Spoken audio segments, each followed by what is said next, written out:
Hello student, आप सभी का स्वागत है आज के इस वीडियो में, जिसमें हम लोग क्वेश्चन बैंक के 2024 ए में पूछे गए 2024 ए में पूछे गए लघुत्तरीय प्रश्न करेंगे। ठीक है, इसके बाद ऐसे ही बारी बारी से टोटल क्वेश्चन बैंक का लघुत्तरीय दीर्घोत्तरीय प्रश्न आप लोगों को करा दिया जाएगा।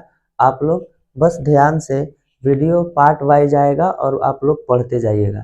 ठीक है, और आप लोगों को पढ़ने में भी मजा आएगा। ठीक है, तो ध्यान से आप देखते जाइए कि ये सवाल क्या कहता है। देखिए, सवाल कह रहा है कि द्विघात समीकरण 9x² 6x + 1 = 0 के विवेचक ज्ञात करें एवं फिर मूलों की प्रकृति बताइए। ठीक है, तो हल आपको सवाल ऐसा मिलेगा और आप लिखिएगा यहाँ पर हल में क्या है। हल में कि x² के साथ जो गुना में होता है वो a का मान होता है, x के साथ जो गुना में होता है वो b का मान होता है और विदाउट जो होता है वो c का मान होता है। तो यहाँ से हम लोग निकालेंगे d बराबर b² - 4ac। d का मान b का मान -6, 4 a का मान 9 और c का मान 1। मतलब 6 के 36 माइनस माइनस प्लस हो जाएगा। 6 के 36 और 36 गुना 1 तो 36 होगा और कट के कितना आ गया 0। ठीक है, मूलों की प्रकृति के लिए आपको 3 बातें ध्यान रखना होता है। 3 शर्त होता है कि b² - 4ac ग्रेटर देन 0 होगा तो मूल वास्तविक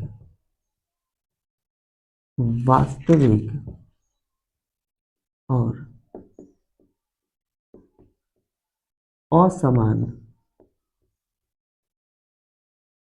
असमान।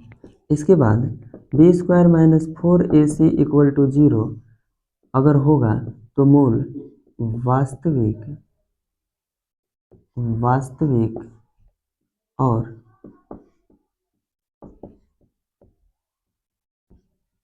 समान होता है।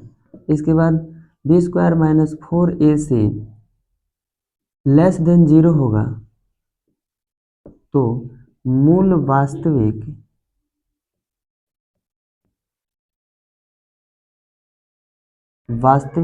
नहीं होगा। ठीक है, मतलब अगर इसका मान प्लस में आ गया तो मूल वास्तविक और असामान्य होगा, मतलब अलग अलग अलग होगा। असमान का मतलब है कि एक 3 आएगा तो दूसरा 4 आ सकता है, ऐसे अलग अलग आएगा। अगर इसका मूल वास्तविक और समान का मतलब है कि हो सकता है कि किसी समीकरण में 4 4 आ गया, 5 5 आ गया और प्लस में आना चाहिए। इसमें मूल वास्तविक होगा नहीं, मतलब मूल माइनस में आएगा। ठीक है, तो यहाँ पर बराबर 0 आया है तो मूल वास्तविक और समान होगा। यहाँ पर लिख दीजिए कि अतः मूल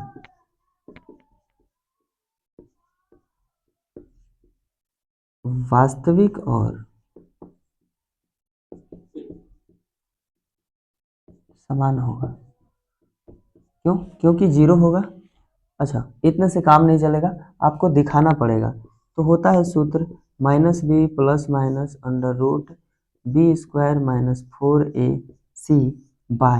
4ac/2a। -b यानी कि -6, पहले से माइनस है तो माइनस लगाइए। b का मान -6 है तो माइनस लगा दीजिए, plus minus under root. b का मान क्या है? b का मान फिर से देखिए, आप b² - 4ac को सोल्व किए हैं तो 0 आया है। यहाँ पर आप डायरेक्ट 0 लगा सकते हैं, कोई दिक्कत नहीं है। तो a का मान क्या है? 9 है तो आप 9 लगा दीजिए। माइनस माइनस क्या हो जाएगा? Plus, minus minus plus, plus और प्लस माइनस हो गया सूत्र से, यहाँ पर आ गया 0 और ये हो गया 9 दूना 18। इसका मतलब है कि इसको हम लोग छोड़ देंगे, 6 और बटे में क्या हो जाएगा 18, कट गया। तो ये 3 एक 3 सॉरी 6 एक 6, 6 तिया 18, तो 1 बटा कितना आ गया 3 आ गया। तो x अल्फा का मान 1/3 और x बीटा का मान हम लोग माइनस में नहीं लिखेंगे। क्यों? क्योंकि ई प्लस माइनस वाला अंक इधर नहीं है, दोनों एकदम समान हो जाएगा। देखिए, मूल वास्तविक और समान, वास्तविक का मतलब है प्लस में और समान का मतलब है 1/3, 1/3 एकदम एक बराबर है। ठीक है, ध्यान से देखिए, देख लीजिए। चलिए अब हम लोग करते हैं इसका दूसरा क्वेश्चन।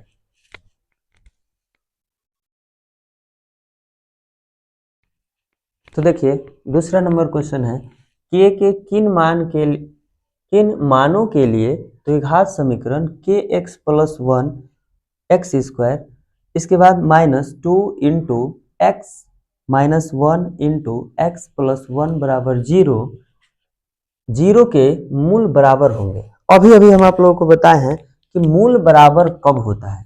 मूल बराबर कब होता है? जब d बराबर हम बोलेंगे कि बी स्क्वायर माइनस 4ac बराबर 0 आएगा। ठीक है, तब मूल बराबर होता है। इसी सूत्र पे आप रखिएगा, तो रखने के बाद यहाँ पर आपका k का मान पता चल जाएगा और मूल बराबर k के मान के लिए जितना मतलब कि जितना आपका k का मान आना चाहिए वो आ जाएगा और मूल भी बराबर आपको दिख जाएगा, क्योंकि मूल बराबर पर ही रखिएगा तब जाकर के यहाँ k का मान निकलेगा और k का वही मान निकलेगा जो इस समीकरण के लिए मूल बराबर होगा। ठीक है, तो चलिए दूसरा देखते हैं। दूसरा नंबर में लिखिए हल। ठीक है, सबसे पहले आप a का मान लिखिए। सबसे पहले a का मान है k प्लस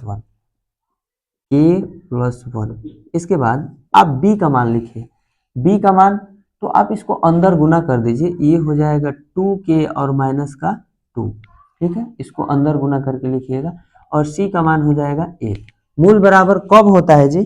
मूल बराबर होता है हम d यहाँ नहीं लगाएंगे, सीधा लिखेंगे बी स्क्वायर माइनस 4ac। कब? जब 0 होगा तब।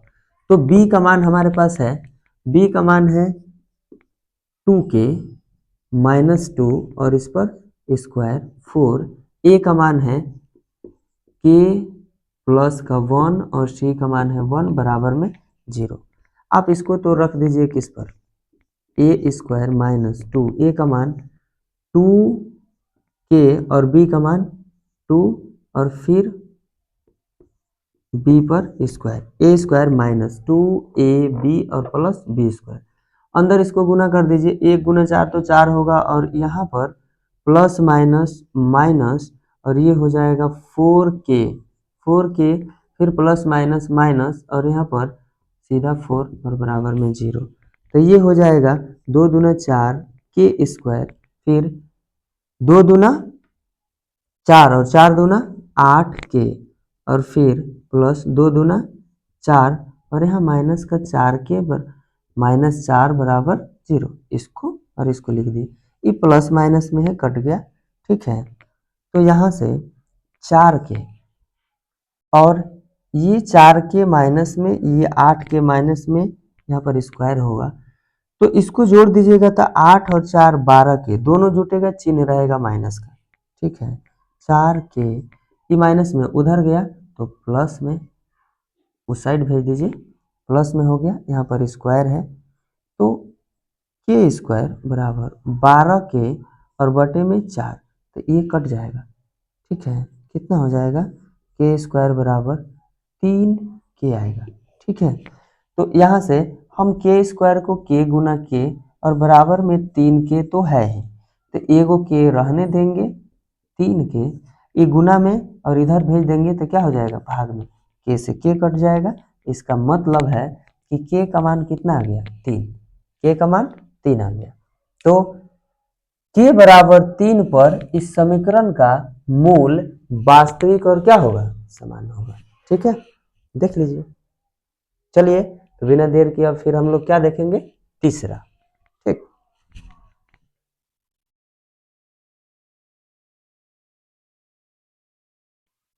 चलिए तो हम लोग देखते हैं तीसरा प्रश्न। ठीक है, यदि किसी एपी का तीसरा पद, क्या बोल रहा है?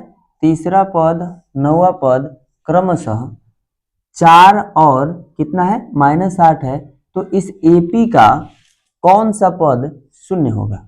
ठीक है, कौन सा पद शून्य होगा? तो हल करते हैं।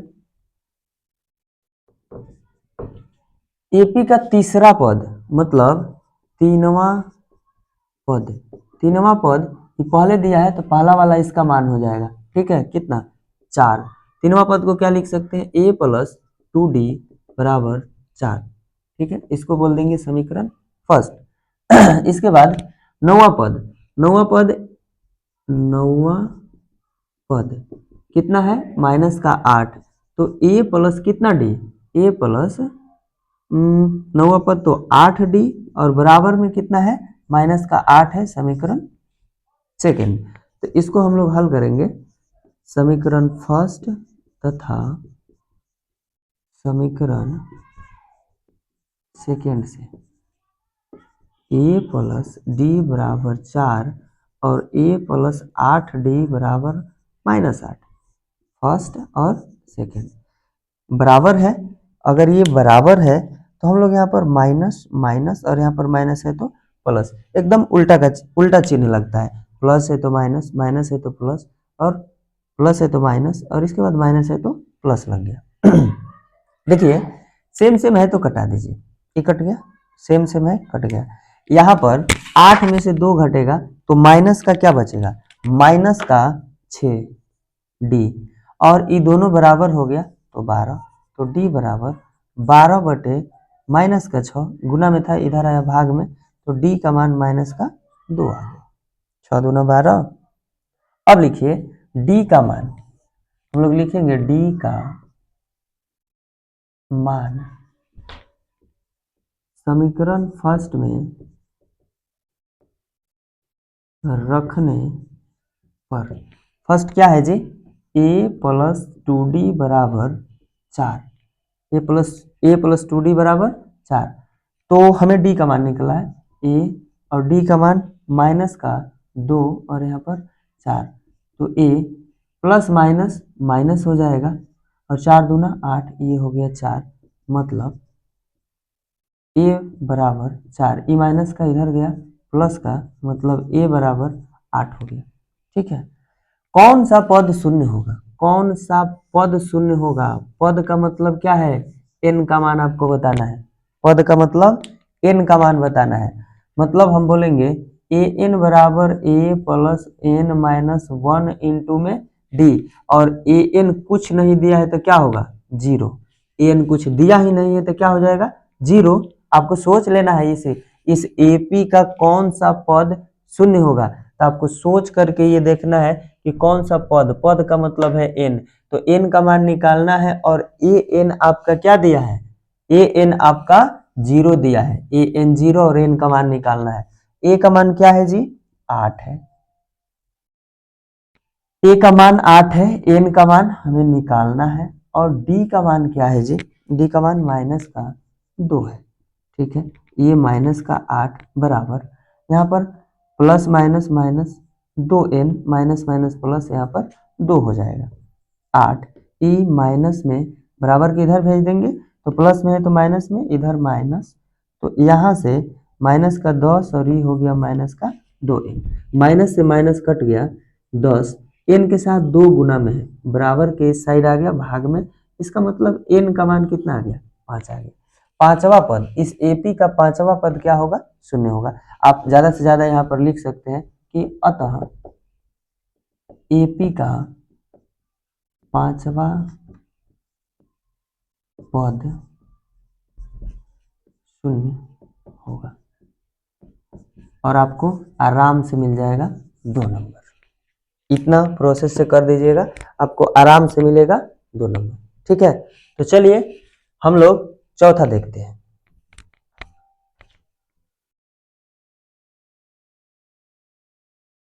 चलिए भाई, इस बार हम लोग करेंगे चौथा और पांचवा दोनों साथ में, क्योंकि दोनों के दोनों सवाल बहुत ही आसान है। ठीक है, तो स्टार्ट करते हैं।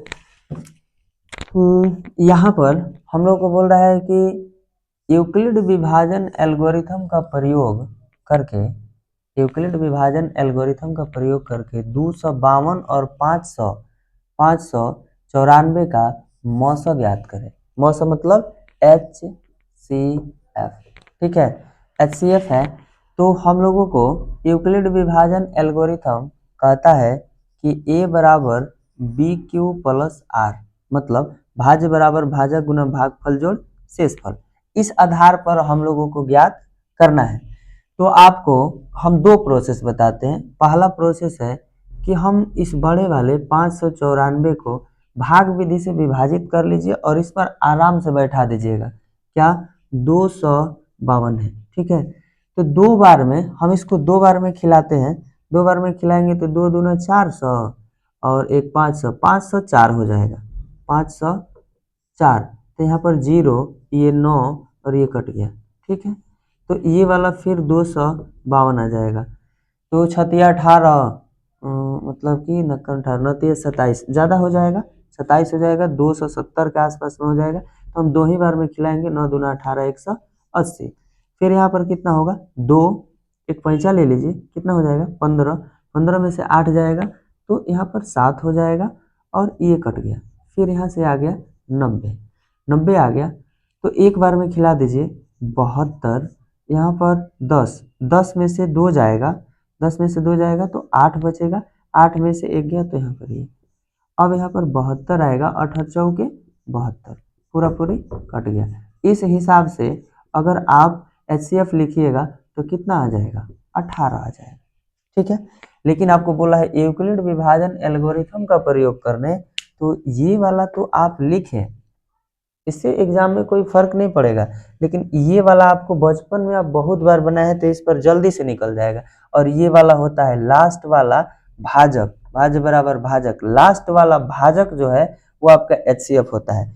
तो इस आधार पर आप एक मान यहाँ पर क्या लिखिएगा, ये अंदर वाला भाज्य है 594, भाजक कितना है 252, कितना बार में कटा, शेष फल कितना आया 90, 2 बार में कटा, शेष फल 90, फिर 252 शेष फल 90, फिर आप 2 बार में कटा दिए और शेष फल आ गया 72, ठीक है। 90 बराबर यहाँ पर 72, एक बार में खाया, एक बार में खाया गुना शेष फल कितना 18, यहाँ से 90 बराबर ये हो जाएगा आपका, सॉरी 90 नहीं, यहाँ पर 72, ये 18, 18 चौके 72 और यहाँ पर क्या आ गया, शेषफल 0 आ जाएगा, शेषफल 0 आ जाएगा। तो यहाँ पर जो भाजक है वो हो गया आपका, दोनों से एकदम सेम आंसर आया है। जब आप ये कर लीजिएगा तो यूक्लिड विभाजन में इसको रखने में आपको कहीं कोई प्रॉब्लम नहीं आएगा, आराम से हो जाएगा, ठीक है। इसे देख लीजिए, इसको बना दीजिएगा, आपको 2 नंबर मिल जाएगा आराम से। समझने वाला सवाल यहाँ है, इसको देखिए 5 नंबर में बोल रहा है निम्न आंकड़ों का माध्य ज्ञात करें।